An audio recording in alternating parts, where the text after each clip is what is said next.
countries are reeling from the impact of the coronavirus pandemic after weeks of lockdown that forced economies to shut down. Now, many countries have slipped into a recession while others are just on the brink of it. Millions of people have lost their jobs as companies continue to lay off staff, pushing unemployment rates to unprecedented heights. Now, in Nigeria, about 34.9 million Nigerians will lose their jobs due to the pandemic, and that's according to the Vice President, Yemi Osinbajo. Joining me now is Civil Water Sanitation Engineer Joy Makumbe. He joins me now via Skype from Tanzania. All right, it's nice to have you join me, Joy. When it comes to the impact of COVID-19 across the African continent or even the world, I guess they're all the same, but with little peculiarities from country to country. Are we seeing, especially for sub-Saharan African countries, are we seeing likely recession of many countries in Africa? Morning, Mike. COVID-19 has left no one unscathed. You know, like you said, this is actually a global pandemic, and Africa is also affected by all this.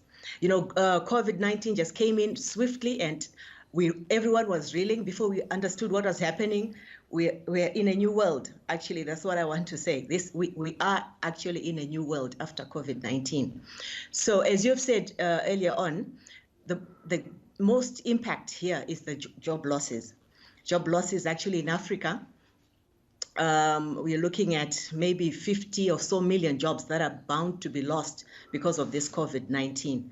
And in Eastern Africa, you find that, like in the aircraft industry, about 75% of people have faced pay cuts because of COVID-19. And what does it mean? It means these people these are the breadwinners, and it means there's nothing coming into their homes.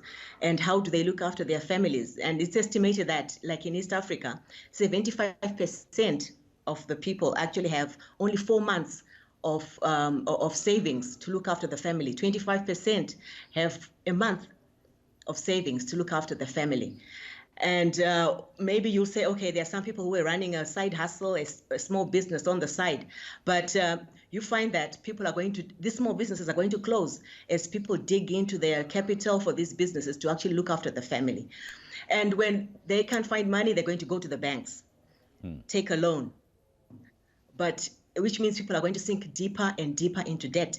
So COVID-19 really has had a huge impact on the individuals. All right, now the realities are here. Talk to us the experience of Tanzania. How are the people coping with this circumstance, and what is the government doing to ensure that it stabilizes small-scale industries and businesses in the country?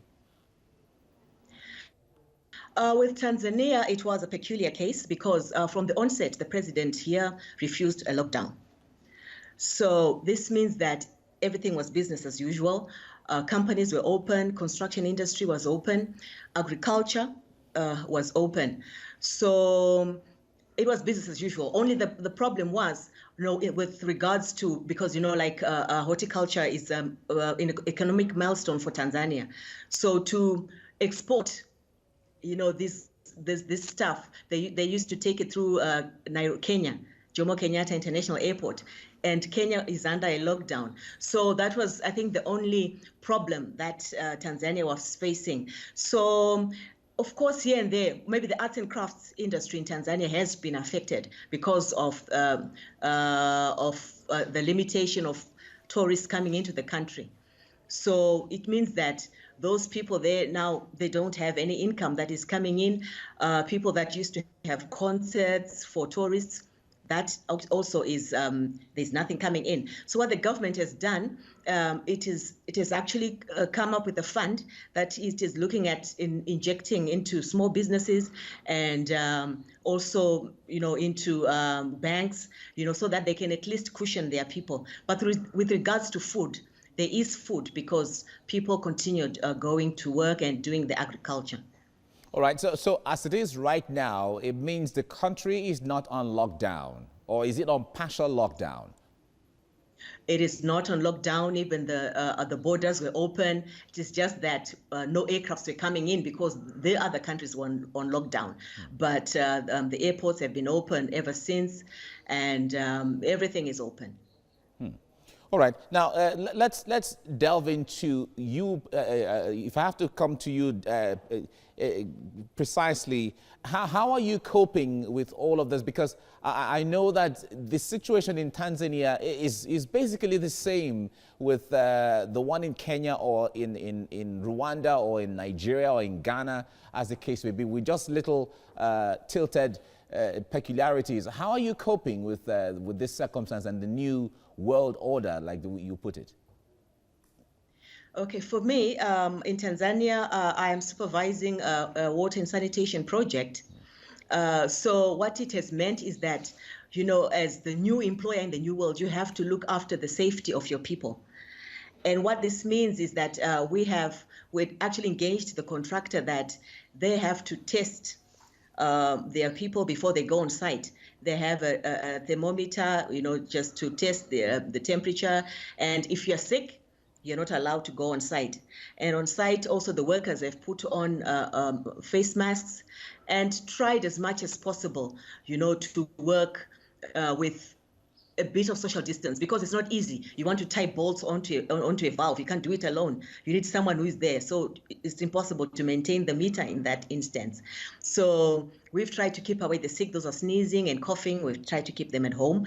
So it's a bit of a challenge in the construction industry, really, to keep on working in such environments. But adjustments are there, because in this era, really, you actually have to innovate and change. Otherwise, you go extinct like the dinosaur, And for the neighboring countries, what I foresee is that because there was closure of the construction sites, many experts and the local people had to be sent home. And, so reopening of those sites is actually going to be very difficult. And once a site is closed, you find that the lenders, the funders of that project, they are skeptical with regards to funding that project again, because they don't know whether it'll actually complete. And government-funded projects, there's a problem there, because the government is not collecting revenue, and they have no financing, that is there right now, for those projects. So government projects could actually stall as government concentrates more on actually making sure the people and the businesses survive. All right, Joy, talk to us about the issue of physical distancing or social distancing, as they put it. How are Tanzanians complying with some of the hygiene protocols that are put in place when it comes to constant washing of hands and the use of face masks and then the physical distancing? Talk to us about that. The shops, there's so many shops, kiosks. You find that everyone actually has a bucket at their entrance and some hand wash that you use before you enter their shop.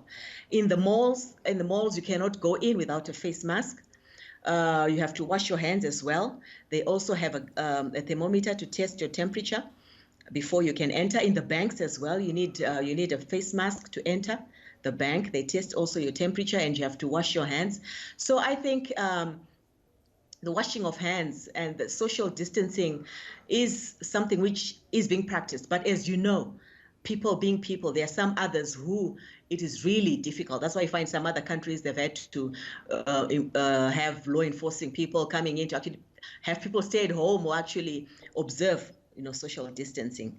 But it is something that is really going on, and I think people are doing their best, given the circumstances. Okay. Thank you so much, Joy Makumbe, for your time on the program. We really appreciate you on TVC Breakfast, joining us from Tanzania. Thank you.